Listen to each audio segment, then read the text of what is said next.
bilowgii bishii December 2019 ayaa keyskii ugu horeeyay caabuqa COVID-19 laga helay magaalada Wuhan ee dalka China.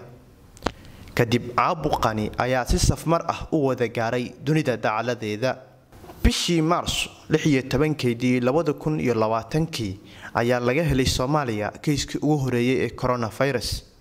macadka waxbarashada Hano Academy oo ah madal hal abuur ayaa markii uu arkay xaaladaha kala duwan isagoo ka jawaabaya wuxuu bilaabay sameynta maskaro ama face mask oo loo sameynayo hab casri ah oo ay hay'adaha WHO iyo CDC ku taliyeen xirashada maskiga si looga hortago caabuqa.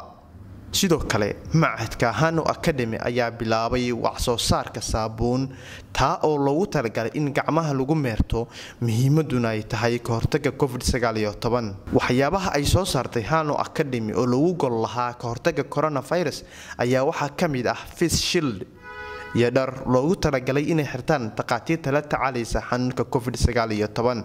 sidoo kale Hano Academy ayaa farsamaysay qalab sahlaya gacmo dhaqashada kaao loogu talagalay in gacmaha lagu meerto si la iskaga ilaaliyo fayraskani iyadoo hal abuuradaasi kala duwan loogu gol lahaa ka hortagga caabuqa COVID-19.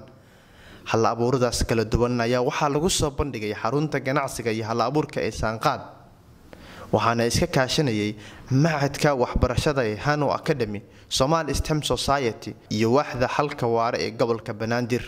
dhammaan qalabyadan ama adeegyadani oo kala ah maskarada ama face maskiga, saabuunta gacmaha lagu meerto, face shieldiga ama dharka taqaatiirta loogu talagalay iyo mashiinka gacmaha lagu meerto ayaa loogu talagalay ilaalinta caafimaadka qofka bini'aadanka ah ama personal protective equipment kuwaasoo ka hortagaya faafitaanka caabuqa COVID-19.